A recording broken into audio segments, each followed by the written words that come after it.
Chers auditeurs et auditrices, vous écoutez bien Cinéphiles de notre temps, le podcast qui dresse le portrait des cinéphiles travaillant dans le milieu du cinéma. Avant de commencer, nous voudrions remercier tout d'abord Hugo Cohen qui a sauvé cet épisode grâce à ses talents au mixage, ainsi que nos Patreons qui nous soutiennent financièrement et nous permettent de faire notre travail en toute indépendance. Un grand merci à Paul, Jean-Noël, Guillaume, Clara, Bernard et Irène. Maintenant, il ne nous reste plus qu'à vous souhaiter une bonne écoute.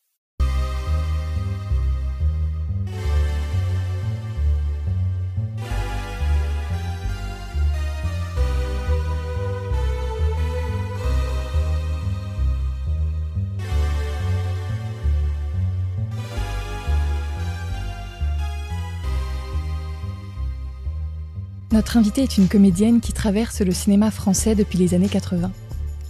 Elle s'est laissée percevoir par la caméra de multiples cinéastes, de Jacques Rivette à Catherine Corsini, en passant par Olivier Assayas ou Bertrand Mandico. Elle a joué dans plus de 60 films, sans compter les courts-métrages, les films de télévision ou encore les nombreuses pièces de théâtre dans lesquelles elle s'illustre aussi bien qu'au cinéma. Dans la plupart des histoires qu'elle incarne, on ne sait jamais vraiment si ces personnages sont bons ou mauvais, heureux ou malheureux. Ils sont là, présents, ancrés, avec un corps, un regard et une voix.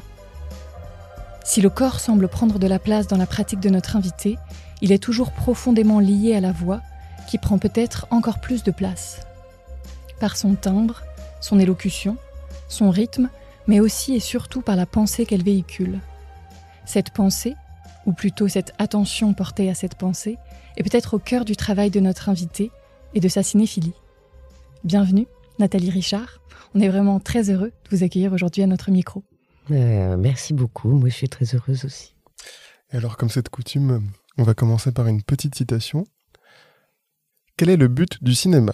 Que le monde réel, tel qu'offert sur l'écran, soit aussi une idée du monde. Il faut voir le monde comme une idée, il faut le penser comme concret. Et alors ça, c'est une citation de Jacques Rivette, dans une interview des années 60 qu'il a donnée au Cahier du cinéma. On connaissait vraiment Jacques Rivette donc comme un cinéaste, mais aussi comme un critique et comme un passeur.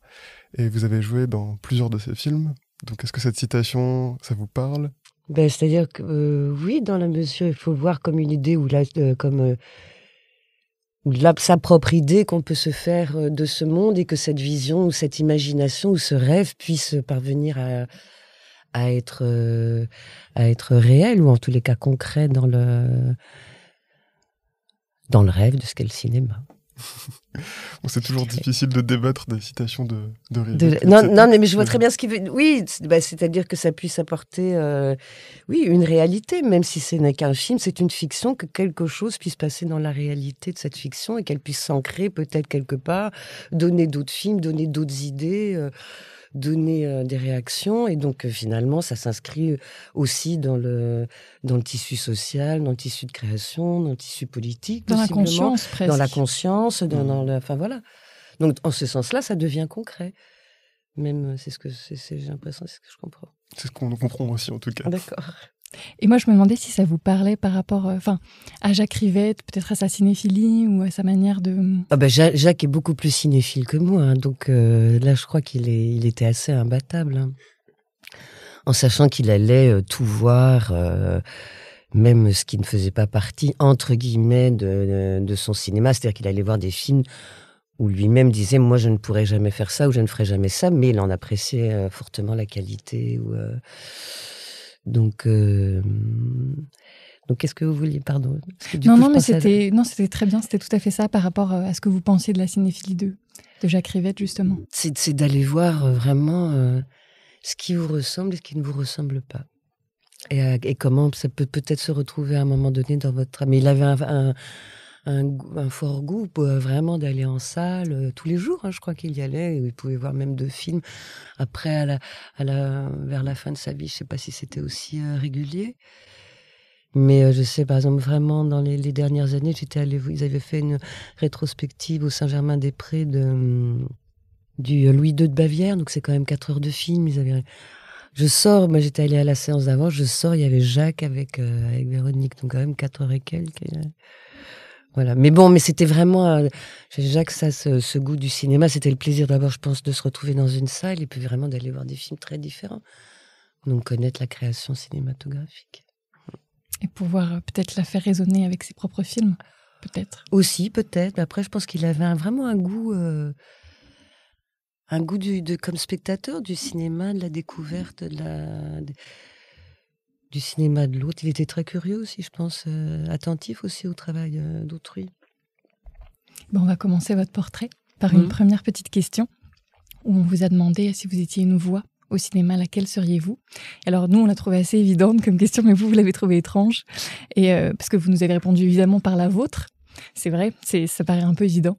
Et ensuite, vous nous avez cité les voix de plusieurs acteurs et actrices qui vous ont marqué dans l'histoire du cinéma. Alors, moi, je voulais vous demander quel rapport vous aviez peut-être à votre voix et comment les voix de ces acteurs, je ne sais pas si vous vous souvenez desquels. Si, très bien. J'ai parlé en particulier d'Orson Welles et James Mason.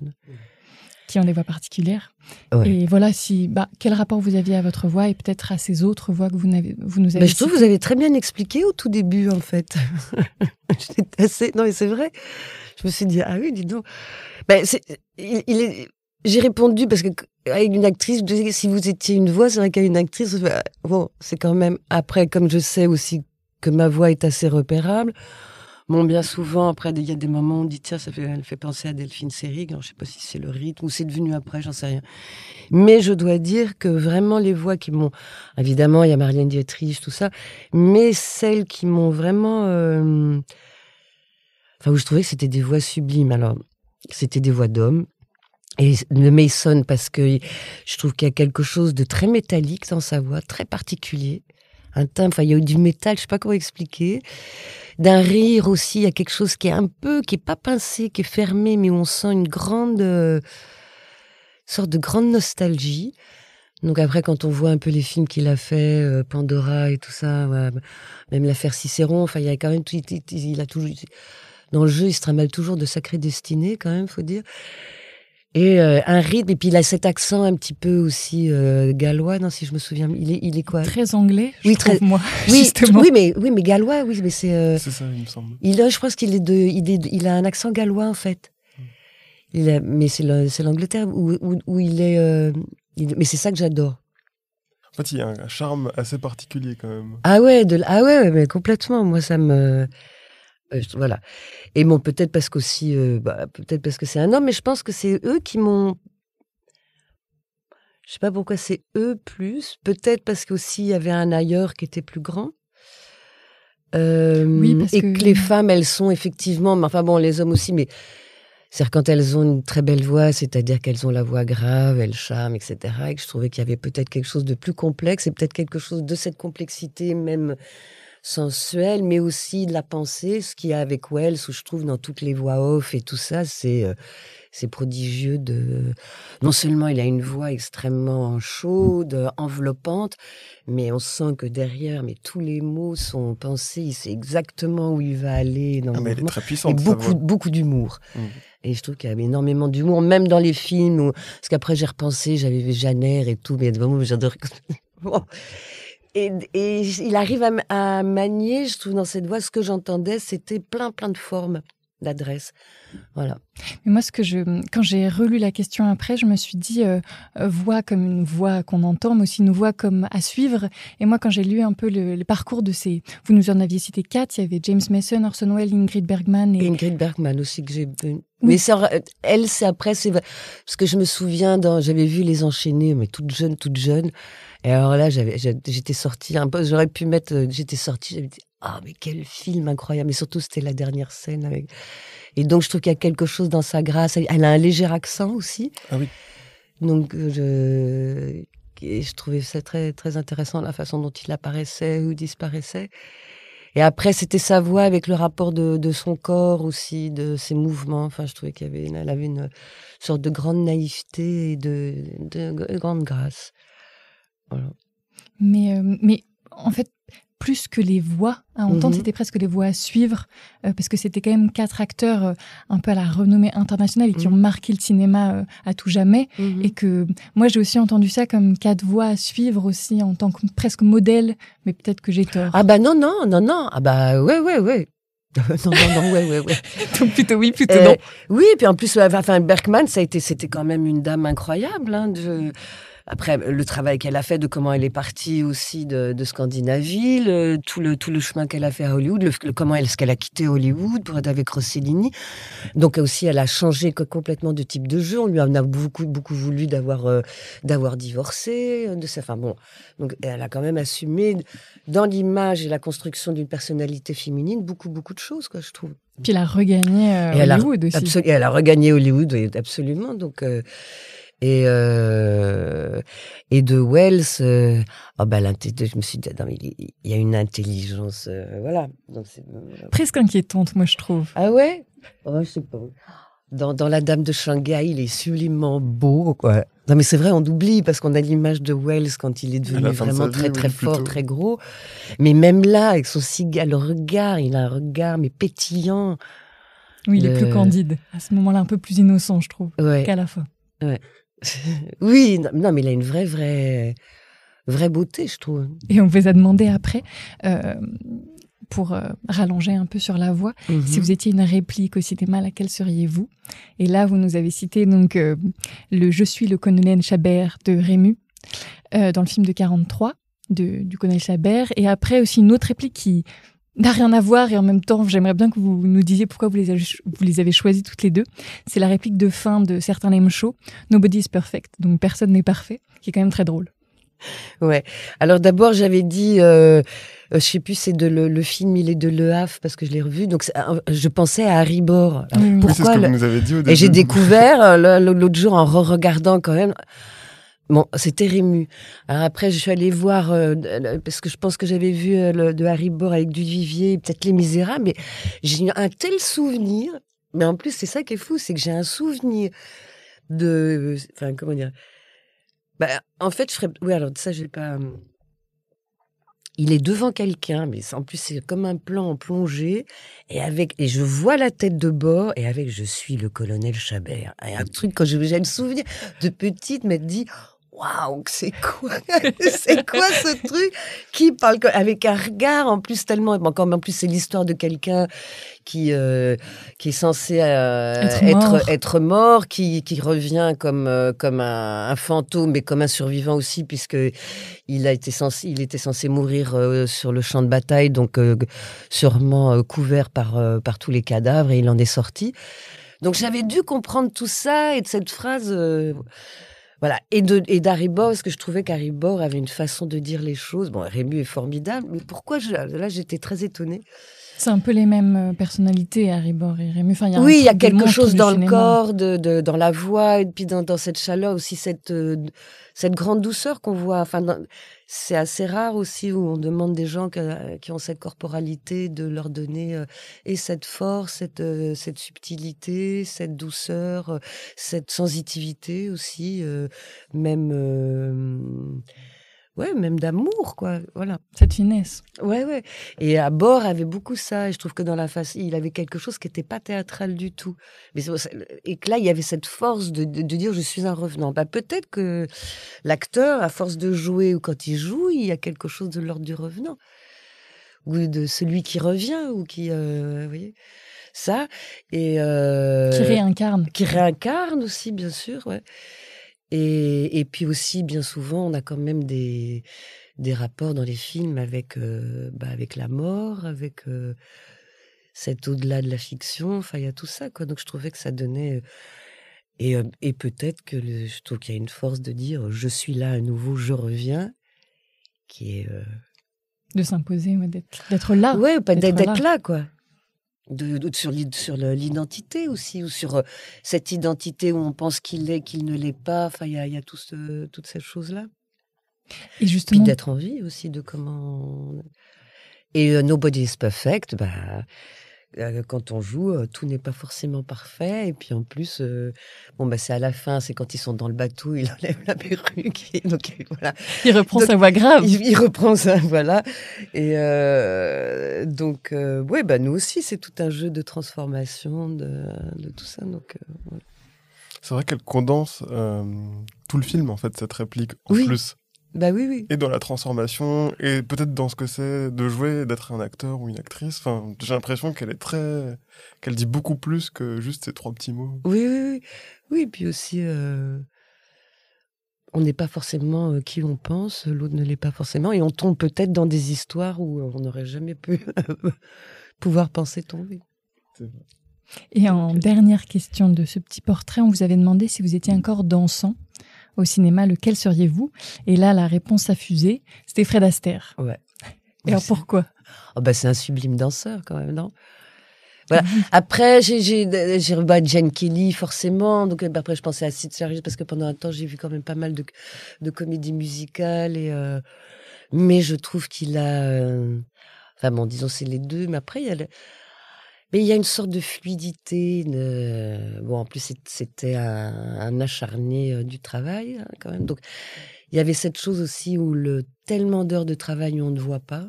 Bon, après, on le sait, si on suit. Donc voilà, donc c'est cette sorte où ça paraît tout facile, tout en apesanteur. Et il y a un truc de rythme. Et vous avez vous pensez à un film en particulier avec lui? Alors, justement, j'ai essayé de revoir. Il y avait celui, c'est quoi, avec au Drôle de Frimousse, avec Audrey Hepburn, oui.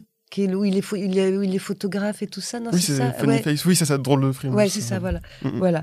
Il y avait ça, mais après, il y en a plein d'autres, je sais plus là. Mais moi, ce qui m'a un petit peu... parce qu'on vous a demandé si vous étiez encore dansant, lequel seriez-vous? Et parce que moi, je vous revois dans Au bas fragile, où il y a des chorégraphies très maîtrisées, très précises, etc. Et puis d'autres moments de danse où j'avais l'impression que c'était beaucoup plus improvisé, avec une espèce d'impression de lâcher prise. Or, dans la danse de Fred Astaire, pour moi, il y a un immense travail, un truc extrêmement précis et où on sait que tout est chorégraphié à la seconde près, oui, c'est millimétré. Et moi, j'avais l'impression que dans votre corps, il y avait quelque chose d'un peu plus dans le lâcher prise. Parce que d'abord, il fait des claquettes au cinéma, et tout ça, donc c'est pas le même type de chorégraphie. Sûrement, mais justement, c'est pour ça que j'admire. Et après, non, il y avait quand même dans des choses de Jacques où c'était quand même assez précis, là, où la toute fin, quand on danse les gestes, il y avait toute une mesure de gestes, ça c'était précis. Après, il y avait des moments où on improvisait dedans. Bon, mais on n'était pas non plus à la même époque, il n'y avait pas toute cette danse contemporaine, il n'y avait pas... Mais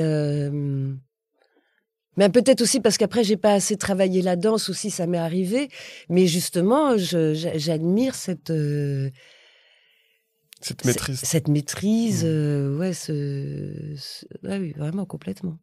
C'était pas du tout en question de travail. Moi, c'est vrai que ça laissait respirer parfois justement ce lâcher prise, alors que Fred Astaire, c'est magnifique, c'est maîtrisé et c'est fluide. Je dirais pas que ça respire pas, mais c'est juste que je sentais un peu cette différence entre vos deux manières de danser et d'être. Oui, mais ça, je pense, c'est oui, alors du coup, ça serait plus Kelly, quoi, par exemple.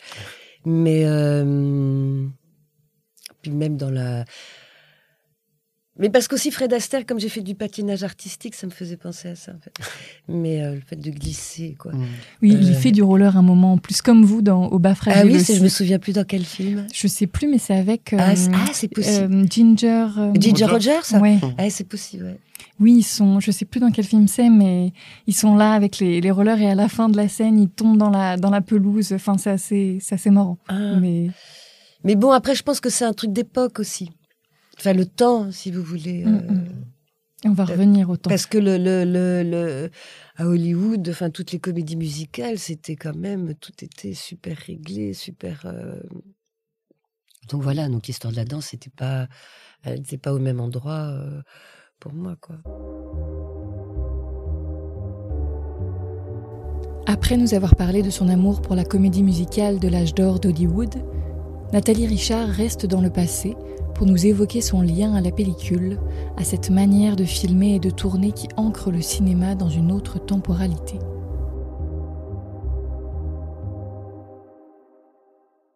Moi, j'ai commencé avec la pellicule, donc Et donc, avec Jacques, comme avec Ackerman, enfin bon, surtout avec Chantal, mais surtout Jacques. Mais c'est vrai que quand on voit comment ils ont remasterisé et tout ça, c'est splendide. Les couleurs, le grain, la matière, il y a quelque chose quand même qu'on va... Bien sûr, après, moi, je ne m'y connais pas assez en technique, mais avec les appareils Canon, effectivement, on peut arriver, ou alors parce qu'aussi on change en 35, mais il y a une beauté, je trouve, je ne sais pas comment ça se voit. Oui, il y a peut-être un grain. Il y a une profondeur aussi, il y a un travail de la couleur qui est... c'est pas lisse. Et la lumière, du coup, c'est vivant, oui, il y a quelque chose vraiment de... Il y a quelque chose qui est peut-être plus organique, en tout cas. Sûrement. Et ça se voit. C'est pas que... on le ressent dans le temps de la projection, je trouve. Vraiment. Et puis, on vous a aussi posé cette question parce que... donc, on sait que vous jouez avec Bertrand Mandico, notamment, qui est quand même... en pellicule. Oui, l'un des cinéastes actuels. Et ils sont rares, quand même, à ne tourner qu'en pellicule. Donc, est-ce que c'est quelque chose qui vous attire aussi la pellicule, c'est une des raisons pour lesquelles vous choisissez ce genre de projet ou... Avec Bertrand, c'est son cinéma aussi, mais c'est vrai que la pellicule fait partie de son cinéma, c'est-à-dire aussi de comment le plateau s'organise. Et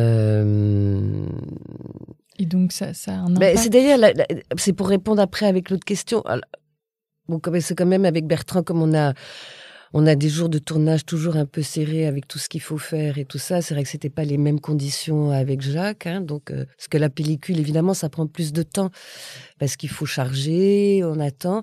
Et ça, c'était, je trouve, tout un plaisir sur le plateau. C'est-à-dire qu'on se rendait compte que tout le monde avait un temps particulier et à un moment donné, on se mettait tous dans le même temps, du moment de la répétition et dans le temps de la prise, qui était un moment particulier, parce qu'on ne pouvait pas non plus utiliser de la pellicule à n'en plus finir, quoi. Donc je trouve qu'il y avait quelque chose de l'ordre de l'attention et de la concentration, et quand même une notion du temps de chacun et de tout à un moment donné, avec un moment de suspension, de concentration, qui n'existe... évidemment, après c'est la responsabilité du metteur en scène, mais qui n'existe plus de la même façon dans la mesure où... le numérique, vous pouvez en faire autant que vous voulez, des prises. Donc ça veut dire qu'à un moment donné, on oublie quand même que l'acteur, il est un cerveau pour jouer, il peut pas se concentrer 12 heures en fait, ou il peut pas avoir de l'imagination pendant 12 heures ou 10 heures. Et en pellicule, ça permettait aussi d'interrompre, enfin de donner de la distance, de revenir. Donc, une limite, voilà, exactement. Et surtout aussi pour tout le monde, de l'efficacité, on prend au cas où on perdrait quelque chose, alors que quand même l'idée c'est que on perd tout le temps quelque chose, on n'amasse pas du truc là pour se faire du matériel. Voilà, donc en fait, l'idée de rater quelque chose ou de se préparer tous ensemble pour aller vers un inconnu, peut-être raté mais pas complètement, enfin je sais pas, il y a tout un risque en fait qui est plus le même. Ça ritualisait aussi peut-être le moment. Ouais. Oui, ça complètement. Et donc c'est un peu ça. C'est-à-dire que comme aussi maintenant on vous demande de produire, il faut faire, tout a tendance à s'aligner. Alors que la pellicule faisait que c'était un temps quand même... plus unique en fait. Ouais, je trouve. Et puis qui amenait aussi à une autre concentration. Ce qui fait que nous, après je sais pas, pour tous les acteurs, mais il y a des moments, le temps des répétitions, c'est déjà un temps de tournage. Alors, quand est-ce que nous, on a un vrai temps de répétition? Enfin, je veux dire, quand est-ce qu'on peut se planter pour essayer de faire un truc un peu bien? Non, il faut toujours être bien. Mais non, ça marche pas comme ça. Il y a des fois où on veut être bien. C'est bien, mais c'est moins intéressant que si, à un moment donné, on sera peut-être encore mieux que bien, quoi. Ouais, c'est un peu toutes ces nuances qui sont... Ouais, ça nous oblige, nous, à penser autrement, quoi. Et on est un peu pressé des fois, je trouve, comme si. Maintenant, comme spectatrice, non, il y a quand même des sublimes films qui sont faits en numérique. Après, bon, il y a plein de moyens techniques aussi, donc je sais pas.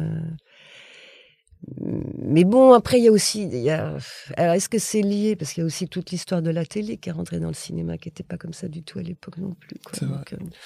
Bon, mais de toute façon, dans le reste de l'émission, on parlera de films qui n'auraient jamais pu exister sans le numérique, comme ceux de Wang Bing, de toute façon, mais on y reviendra. On va passer à la deuxième question de cette grande partie. Et on va continuer à parler de son finalement, parce que on vous a demandé quel film vous préféreriez presque écouter, juste la bande-son, plutôt que de voir. Et vous avez répondu par Zéro de conduite, et qui, effectivement, pour l'avoir revu pour la préparation de l'émission, a une magnifique bande-son, en fait. Génial, quand même, non ? C'est magnifique. Et c'est une bande-son très très riche, en plus. Oui, parce que j'ai revu un petit peu aussi. Et en fait, il y a des moments même de, tout d'un coup, comme si on retournait au cinéma muet, de silence. Il y a des trous de silence où l'image apparaît. Enfin, toute la bataille de Polochon, j'avais oublié. Je pensais que c'était intégré à la musique. Et en fait, il y a un vrai affaissement de tout. Ça commence à se composer dans l'image.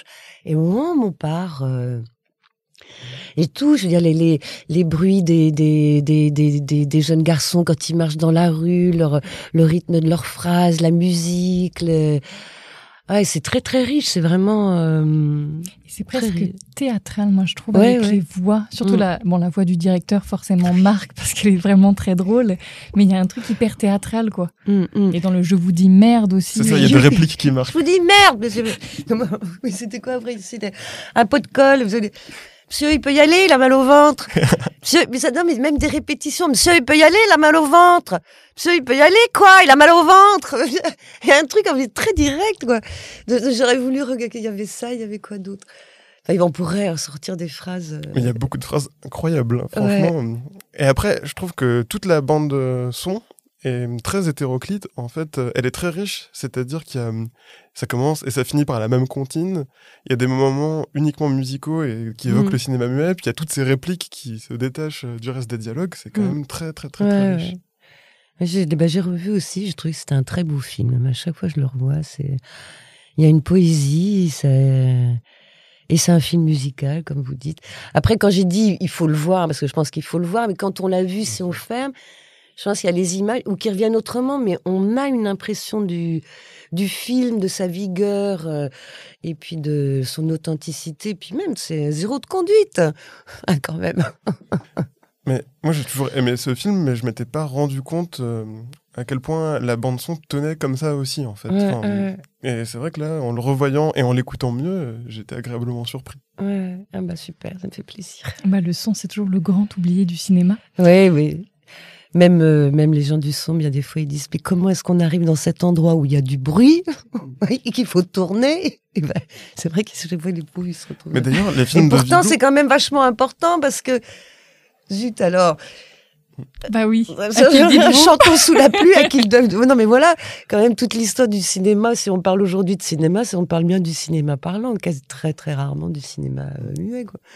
Mais d'ailleurs, quand on parle de Vigo, moi, ce qui m'a toujours marqué, c'est que le son est difficilement restauré, en fait, aussi. La première fois que j'ai vu un film de Vigo, c'était peut-être La Talente à la Cinémathèque, justement. Et en fait, j'ai passé la moitié du film à essayer de comprendre ce que les acteurs se disaient, parce que le son était quand même... Donc c'est important de restaurer correctement l'image et le son. Et le son, bien sûr. Mais bon, justement, quand on parlait des acteurs, quand même... Parmi les grands acteurs, en général, c'est quand même ils ont une voix très particulière, non. Après, on peut en aimer plus ou moins, mais enfin, je veux dire, il y a quand même toujours quelque chose. Puis vous avez commencé en nous parlant de cinéma par des voix quand même, là tout à l'heure. Oui. Oui.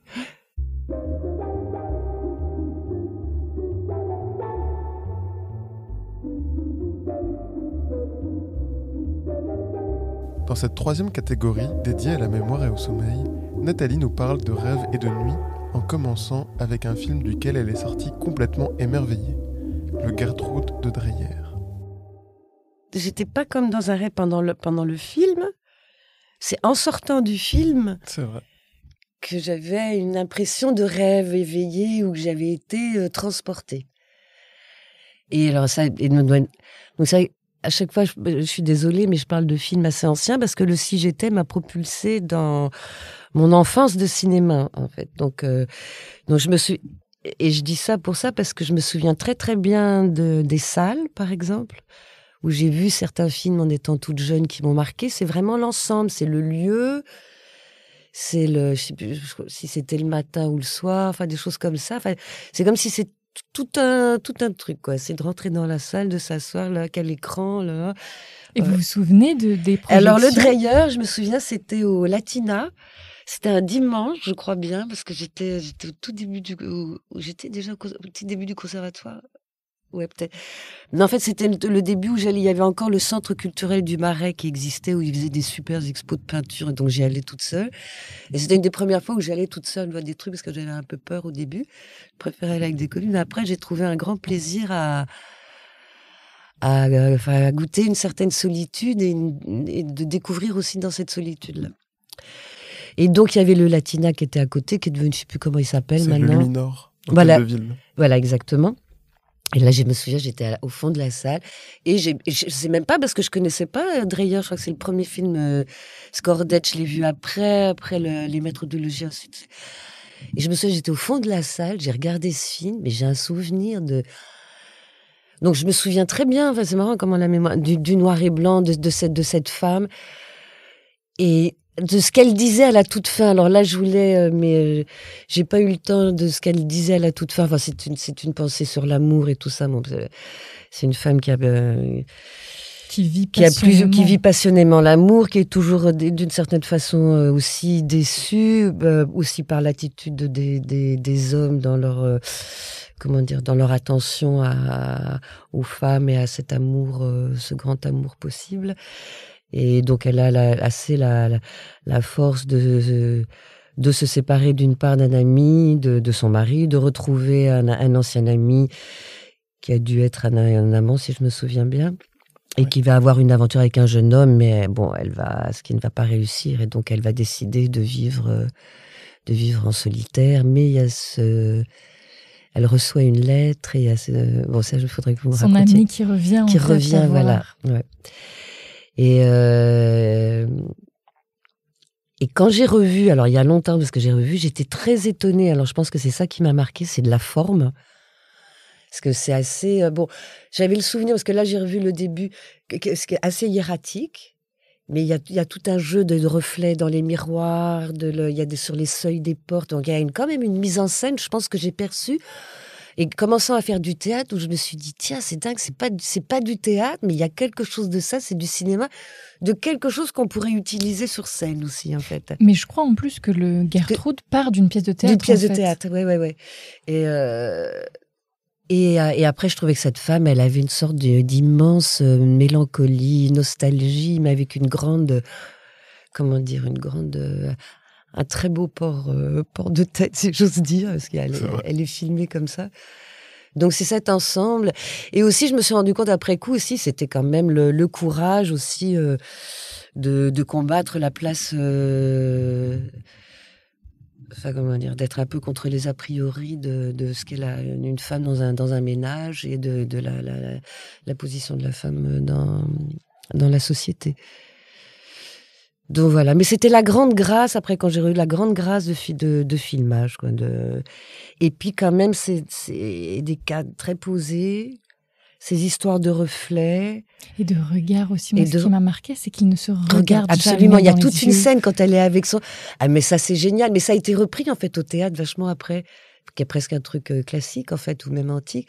Mais c'est magnifique, là. Mais parce que c'est vrai que quand on se parle en général, on se parle pas non plus toujours... Tout à fait dans les yeux, mais... Ouais, ça empêche de faire un chant contre chant. Oui, ils sont toujours presque face au spectateur. Ouais. Mais donc moi, ça leur donnait, je trouvais, un air de somnambule. C'est ça. Presque. Ah oui, c'est vrai. Ben, elle est un peu comme ça, en fait. Oui, on a l'impression qu'elle rêve, enfin elle traverse sa vie comme un rêve. C'est ça. Et justement, il y a toute une séquence, toute une scène aussi hallucinante que le reste du film, mais dans laquelle elle regarde quasiment la caméra, si mes souvenirs sont bons, et dans laquelle elle dit, justement avec son phrasé, cette langueur, que la vie est comme un rêve. Est comme un rêve, d'accord. Et en fait, c'est à ce moment-là que ça m'a frappé aussi dans le film. Je me suis dit, oui, les mouvements de caméra sont très lents, eux ne se regardent pas, ils regardent beaucoup face à eux, et ce côté somnambule donne l'impression d'assister à un rêve aussi. Alors c'est peut-être pour ça qu'aussi je suis ressortie en somnambule. Ouais, enfin transportée. Non, après j'ai marché, mais j'étais à 1 centimètre au-dessus du sol. Un peu comme ça me fait penser. C'est Tayama qui disait que le ciel il commençait déjà dès qu'on soulève le pied, quand même. C'est vrai, c'est une bonne remarque. Oui, c'est vrai. Puis non, et aussi ce qui m'a, pardon, pas non, c'était tout le temps. Enfin, parce qu'après, à la toute fin, les derniers plans, on voit quand même qu'il y a du maquillage, elle est vieillissante et tout ça. Mais enfin, il y avait tout ce trajet jusqu'à la vieillesse, voilà. Mais parce que vous avez joué la voix off justement, il y a pas très longtemps, dans le film de Eleanor Weber, Il n'y aura plus de nuit. Qui est un très beau titre. Et donc, pour faire résonner ce très beau titre, on vous a demandé si vous aviez un film qui, pour vous, n'était visible qu'en pleine nuit, et qu'en pleine nuit seulement. Et vous nous avez cité le film de Murnau, Le Dernier des Hommes, qui a certaines scènes de nuit et qui peuvent même faire penser à certains moments à des cauchemars. Mais pourquoi vous l'avez choisi, justement, pour être visible que la nuit ? Muet, la nuit, il n'y a pas beaucoup de bruit. Et peut-être justement, comme on parlait du son, un cinéma en pleine nuit, mais c'est un cinéma où il n'y a pas de silencieux. Non, parce que ce qui m'avait frappé dans le film de Léonore, justement, c'était le silence. Alors que les images, il y a ces corps qui sont tués, mais c'était l'absence de tous ces cris, de cette réalité du corps qui vient quand même par le son. Donc c'est pour ça que j'ai pensé à un film muet. Et Le Dernier des Hommes de Murnau, parce qu'il va vraiment dans la nuit, dans la déchéance jusqu'à ne plus rien avoir. Et après, fort heureusement, je ne sais plus, c'est aux toilettes où il découvre ce milliardaire qui va lui donner les... Donc il y a quand même tout un rapport c'est vraiment dans les tréfonds. Et c'est vraiment un personnage pathétique c'est un petit drame entre guillemets, mais il le joue comme une tragédie. Ah oui, c'est le dernier des hommes.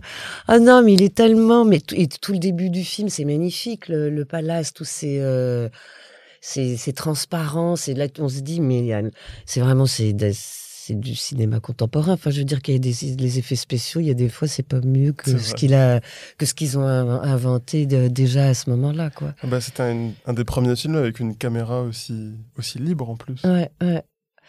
Et oui, aussi parce que c'est pourquoi parce que j'ai revu là au Festival de Belfort où j'étais jury, j'ai revu Tabou.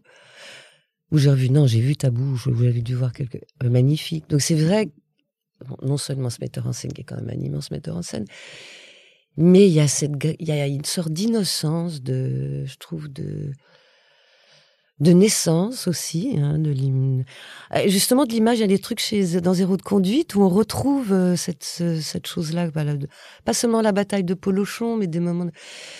Mais dans Tabou, il y a une sorte c'est cette grâce peut-être que ce qui m'intéresse. On ne sait pas comment elle arrive la grâce, mais quand elle est là, on ne sait pas comment. Ouais, ça c'est merveilleux. Et lui, je trouve qu'il arrive toujours à y avoir cette sorte de luminosité, et on dirait que la caméra c'est de l'eau. Il y a un truc où il joue avec les reflets, avec la nuit, avec le jour, Il y a un truc, on dirait que c'est fluide, que c'est à queue tellement c'est.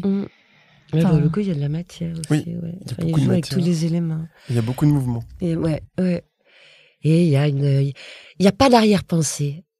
Quand j'ai revu Tabou, alors qu'il y a toute cette histoire d'amour et tout, mais il n'y a jamais d'arrière-pensée dans le. Alors, est-ce que c'est parce qu'il n'y a pas de dialogue en vrai, ou parce que c'est pas tant moi la psychologie, ça me pose pas de. Je le prends pas forcément de façon négative, mais tout est. Il y a une immédiateté très claire, je sais pas comment expliquer. Oui, premier degré, quoi. Oui, mais qui est pas sans profondeur, hein, du tout. Oui, qui rejoint le thème du film de cet homme qui est pas très élevé dans la hiérarchie entre guillemets des hommes et qui devient le dernier des hommes et qui a tout perdu aussi par et qui se fait laminer par tout le monde, par sa famille, tout ça. Il va se retrouver le plus misérable, mais fort heureusement, il y a. Le scénariste, heureusement qu'il est là. Il met un petit carton avant le seul la du fin. film, d'ailleurs. Ouais, puis il y a des plans quand même, il faut oser les faire, à regarder comme ça, à garde. Oui, ça me met. C'est très émouvant. Donc dans la nuit, oui, effectivement aussi, parce que c'est un peu cauchemardesque, mais c'est pas de l'effroi. On suit le. Oui, c'est vraiment de l'immense tristesse, un truc déchirant. Ah oui.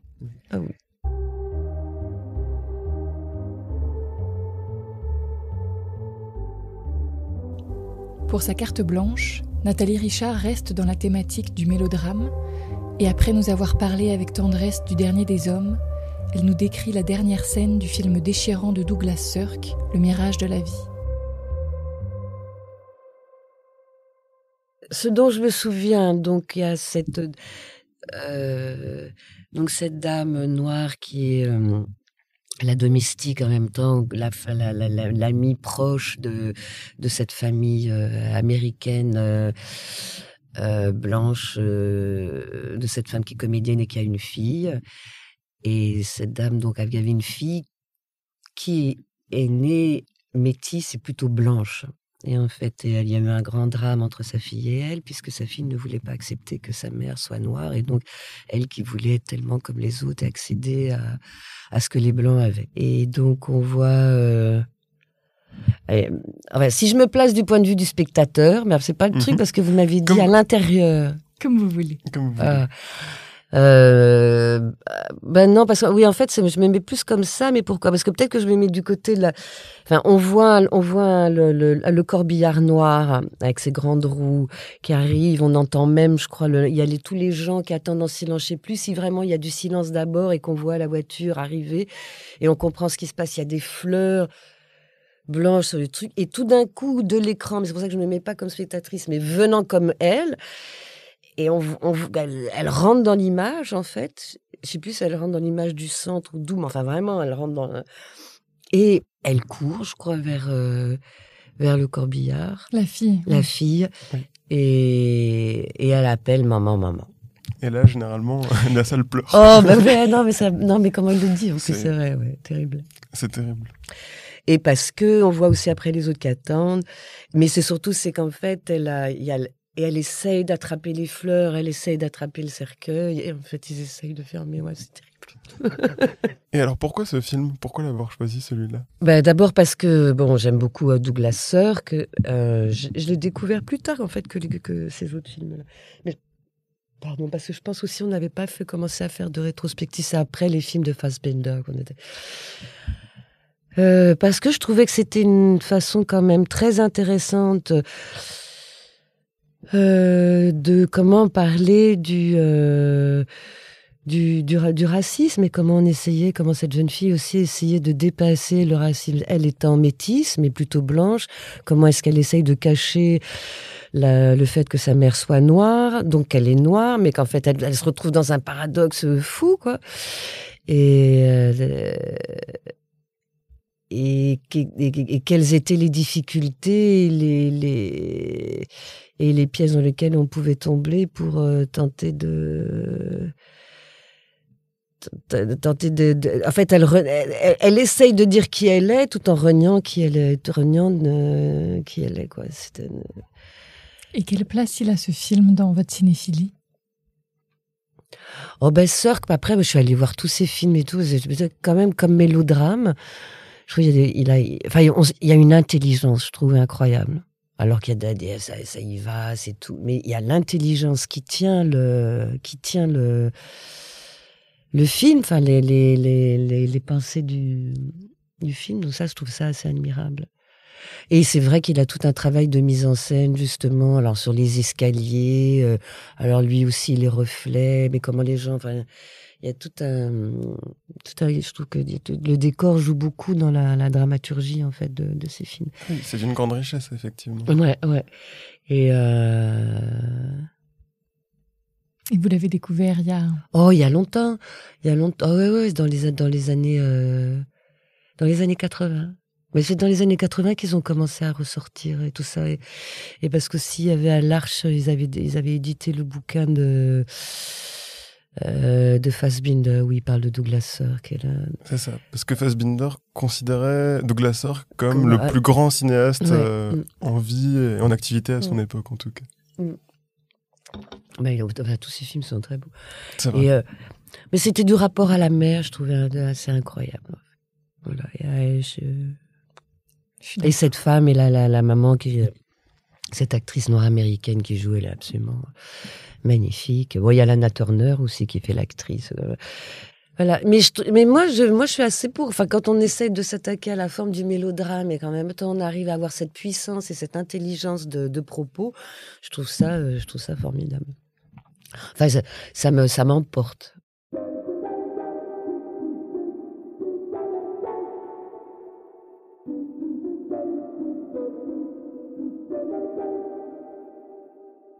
Dans cette partie consacrée à la transmission du cinéma, nous avons demandé à Nathalie de nous partager un film ayant su capter l'air du temps.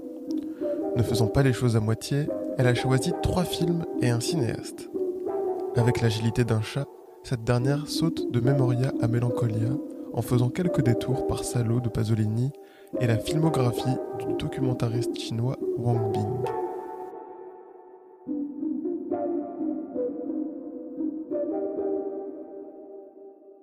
Memoria, parce que je repensais justement à cet aujourd'hui où il y a des gens, et à cause de Wang Bing.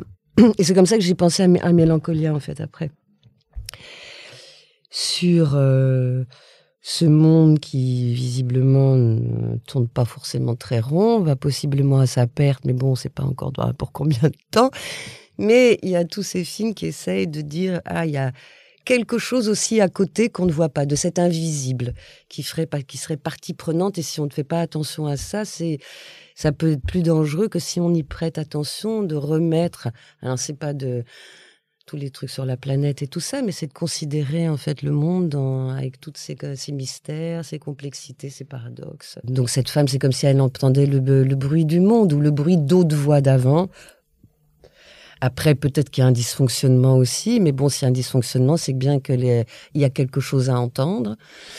Et donc, elle va voir un homme et finalement, ils entendent en fait des voix de ce qui a pu se passer auparavant. Et à un moment donné, il y a cette scène où ils sont et on les entend vraiment comme si elles étaient revenues totalement au présent et ils se prennent juste la main.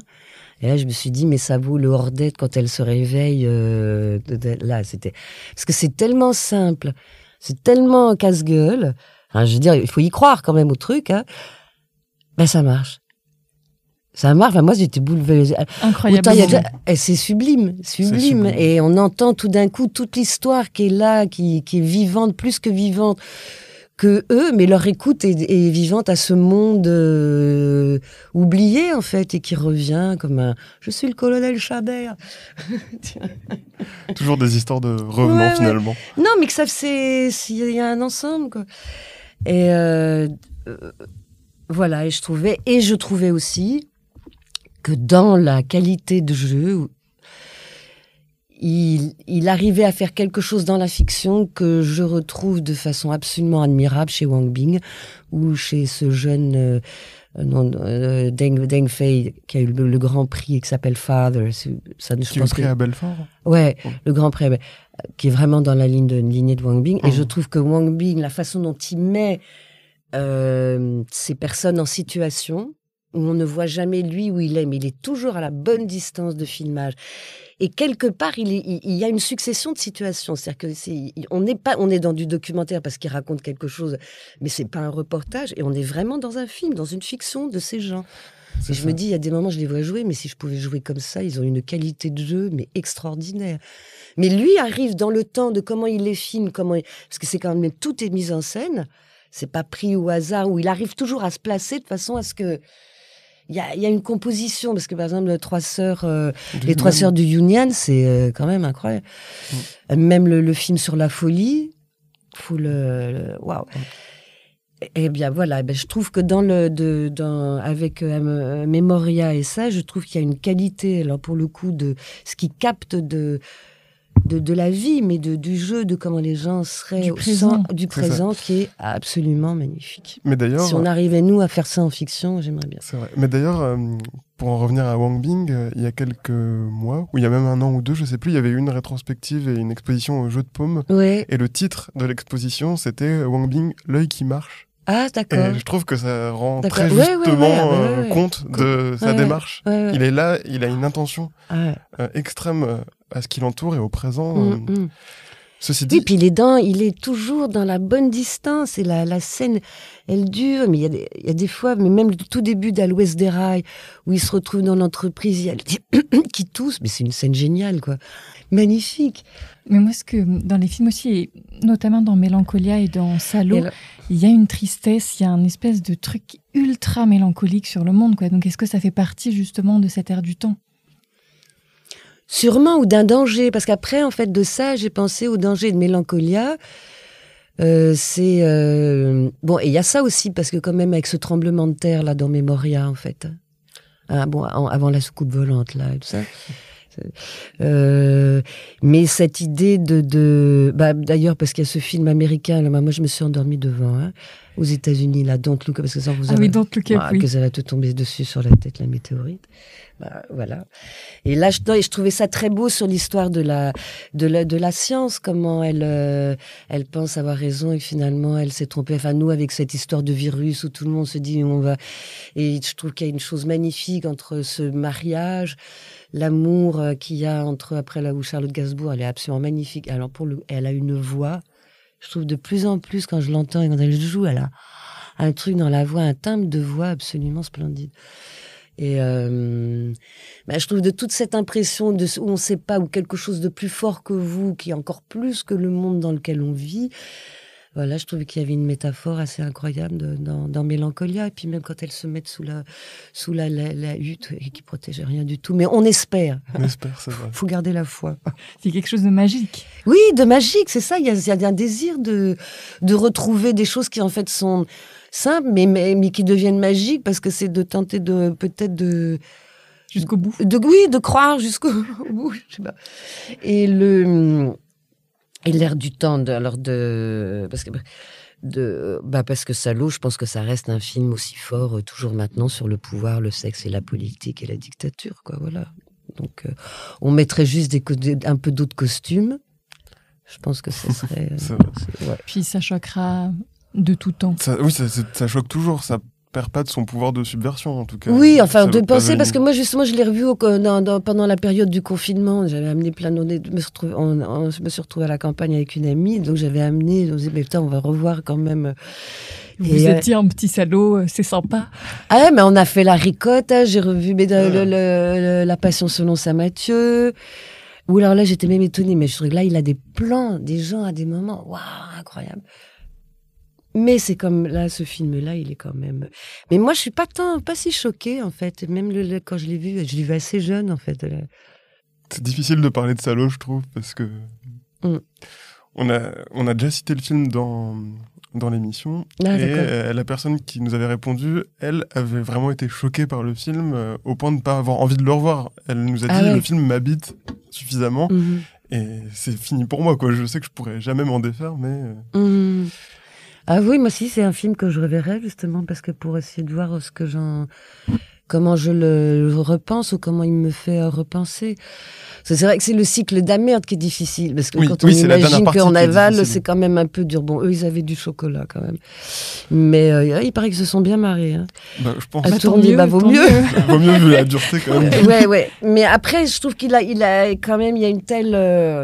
D'abord, c'est quand même vachement bien filmé. Enfin, je veux dire, c'est pas bon de découvrir. Donc, je trouvais que ça oblige à être lucide, quoi, à regarder. Parce que qu'est-ce qui nous embête? Enfin, quand on se pose la question, qu'est-ce qui m'embête le plus? C'est la période du sang? Non, là, oui, j'ai été habituée, ou alors, ou dans le regard du Oui, c'est la position de voyeur, en fait. Ouais. C'est... Mais oui, je pense que c'est intéressant de le revoir et de s'interroger sur qu'est-ce notre que ça nous réception fait actuelle, exactement, en fait. et comment voilà. Donc en ce sens-là, je trouve que sur la monstruosité des dictatures et du rapport à la torture, c'est intéressant. Mais ce qui est intéressant je dis, il traverse tous les temps. C'est vrai. Mais justement, dans tous les films que vous avez choisis, c'est des films qui convoquent beaucoup le passé aussi. Wang Bing, il le fait en s'intéressant à l'histoire de la Chine. Donc là, Salo, ça se passe quelques décennies avant la durée du tournage, bien sûr. C'est aussi le cas de Memoria, finalement. Donc...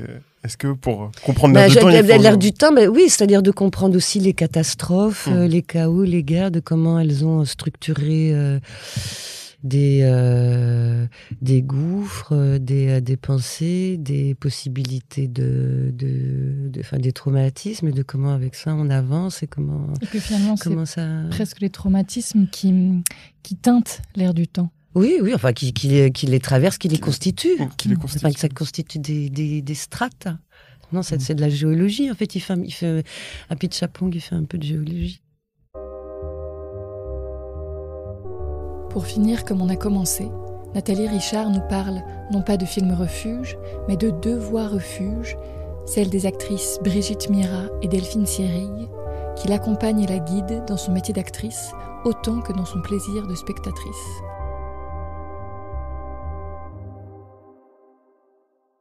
Et puis, non, mais elle, c'est qu'elle a une voix. Je me souviens de la scène dans la cuisine. À Maman Custer, ça va au ciel. Ça, on l'avait vu au lycée. Je me souviens, au Champeau. Et là, après, moi, je l'ai revue. Et alors, quand elle est dans la cuisine et qu'elle comprend pas ce qui se passe et qu'on va venir la chercher, mais il y a un tel. Oh. Puis même après, quand elle épluche ses patates, mais quel oui, journaliste. Oui. Ouais, c'est un super film. Ouais. Magnifique. Et refuge par son jeu, par sa grandeur dans le film. Ouais, et de son âge, d'être arrivé à son âge et de jouer comme ça et d'avoir cette sensibilité, intelligence géniale, quoi. Cette vivacité. Ouais, et puis l'œil qu'elle a, quoi, magnifique. Ouais. Voilà, et donc dans les voix, je disais, bah oui, les voix. Et bah après de séries, bah oui, quand même magnifique. Oui. Bah oui. Tout de même, et comme dame, et comme vraiment la pensée féministe qu'elle avait, ce qu'elle racontait sur la société, la façon dont elle le racontait, absolument magnifique, et de comment elle joue, et la grâce avec laquelle elle joue, et les choix de cinéma aussi qu'elle a fait. Vraiment. Oui, ça réconforte de voir de telles personnalités exister. Oui, mais et sans jamais aucune vindicte. Elle ne mâchait pas ses mots, mais ouais, grande dame. Voilà. Eh ben, merci beaucoup, Nathalie Richard. Merci à vous. Mais on en profite aussi pour remercier Élodie Imbaud de la Cinémathèque et Gabriel Régnier pour sa musique.